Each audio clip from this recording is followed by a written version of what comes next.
Aleppo में सीरियाई विद्रोहियों का हमला हुआ है और असद सेना के टैंकों पर किया कब्जा।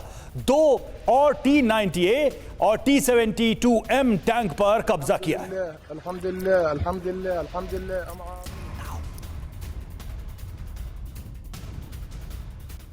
तो ये तस्वीरें आपको लगातार दिखा रहे हैं सीरिया के अलग अलग शहरों में किस तरह के हालात हैं। आप देखिए, हमा में विद्रोहियों ने जमकर तांडव मचाया है। भीषण बमबारी के साथ ड्रोन से यहां पर अटैक किया गया। असद की सेना के ठिकानों पर बमबारी कर दी विद्रोहियों ने। ये देखिए तस्वीरें, भीषण बमबारी के साथ ड्रोन से भी अटैक की खबर सामने आ रही है सीरिया के इस इलाके में।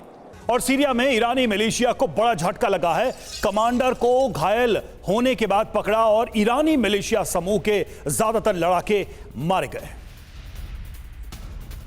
तो देखिए, खंड खंड सीरिया करने के आसार नजर आ रहे हैं और इसकी कोशिश, प्लानिंग साफ तौर पर दिख रही है। दमिश्क का किला क्या ढह जाएगा, यह है बड़ा सवाल। क्या क्या हुआ है, आइए आपको तफसील से इसकी जानकारी देते हैं। जो अब तक अपडेट TV9 भारतवर्ष के पास आई है वो है ये, 24 घंटे में 12 लोगों की मौत हुई है, 42 लोग घायल हुए हैं। ये आधिकारिक आंकड़ा है।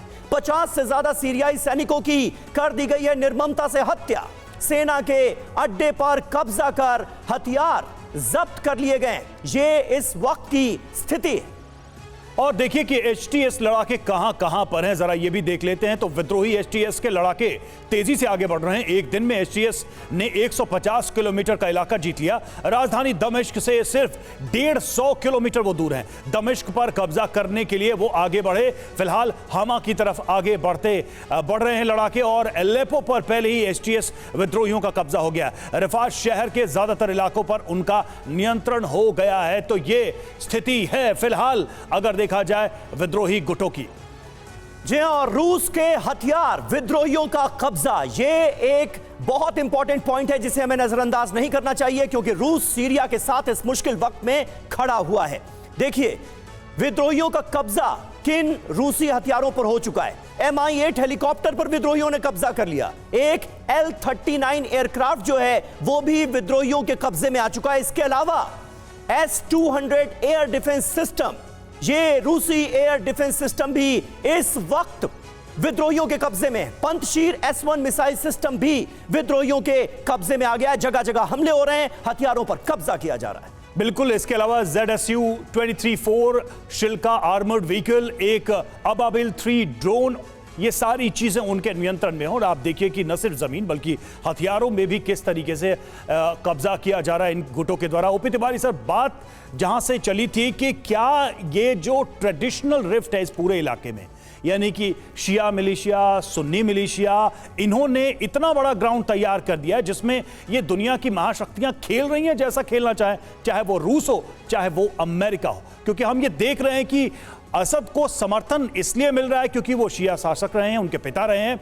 और उनका विरोध इसलिए हो रहा है क्योंकि वहां पर सुन्नी मिलिशिया ग्रुप उनको चाहता नहीं है कि वो सीरिया में काबिज रहें, और इसी का फायदा अमेरिका और रूस उठा रहे हैं।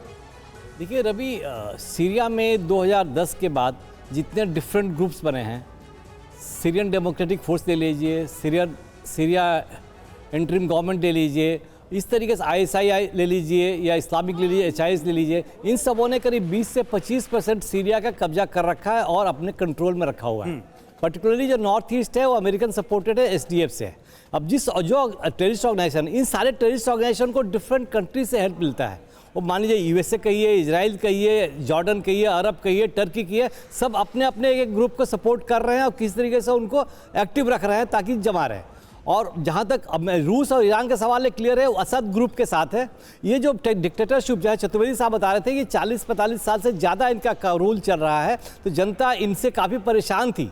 तो इसका फ़ायदा उठा के डिफरेंट ऑर्गेनाइजेशंस हैं वो देश को तोड़ने में लगे हुए हैं। लेकिन अभी जो नई ऑर्गेनाइजेशन है STS, जो भी कर नई तो नहीं है, अलकायदा की है, जिसको अमेरिका ने पहले टेररिस्ट ऑर्गेनाइजेशन डिक्लेयर कर रखा था, अब उसको इनडायरेक्टली ये सपोर्ट कर रहे हैं, इवन इजराइल सपोर्ट कर रहा है। तो इसमें मैं एक चीज़ पॉइंट करना चाहूँगा, इसमें और इजराइल और अमेरिका का क्या स्टैंड है और क्या उनका इंटरेस्ट क्या है। इजराइल का तो मेन स्टेज ये है कि भाई जो हजबुल्ला था, हजबुल्ला का जो सप्लाई लाइन था ईरान से इसके सीरिया के थ्रू उनके पास मिलता था, प्लस हजबुल्ला का संबंध जो थे सीरियन गवर्नमेंट के साथ मौजूद थे ताकि उनको कोई परेशानी नहीं होती थी। यहाँ तक अमेरिका का इंटरेस्ट है, अमेरिका में जैसे इलेक्शन के बाद से बदलाव आने वाला है, वो बदलाव आएगा तब जाकर कुछ पता चलेगा। लेकिन फिलहाल जो इन्होंने कर दिया है, अल कायदा जिसको टेररिस्ट ऑर्गेनाइजेशन डिक्लेयर किया था, अब उसको सपोर्ट करके ये सीरिया में कन्फ्यूजन पैदा करके चाहते हैं कि ईरान को हो या रशिया को कमज़ोर करें।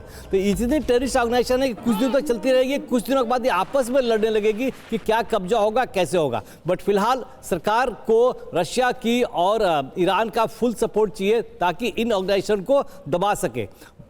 पास्ट में 10 साल पहले एक बड़ा मैसेकर हुआ था जहां पर कि रशिया के हेल्प से उसी एरिया में उन्होंने 10 से 40 हज़ार लोगों को मारा था। तो इसका प्रभाव भी लोगों को पड़ा था और ये बैकग्राउंड में अभी पड़ा हुआ है। तो इस देश में टर्की का भी इंटरेस्ट है, यूएसए का भी इंटरेस्ट है, इजराइल का भी इंटरेस्ट है, इवन अरब का भी इंटरेस्ट है। प्लस ये तरीके से ये लड़ाई देखिए कब तक चलती है। इसमें जब तक अमेरिका अपना हाथ पीछे नहीं हटाएगा, एसटीएस का सपोर्ट पीछे नहीं हटाएगा, तब तक ये दौड़ चलती रहेगी। बिल्कुल, अमेरिका का निश्चित तौर पर बड़ा रोल नजर आ रहा है और जिस तरह की स्थितियां परिस्थितियां बनती नजर आ रही हैं सीरिया के अंदर, वो अपने आप में चिंताजनक है।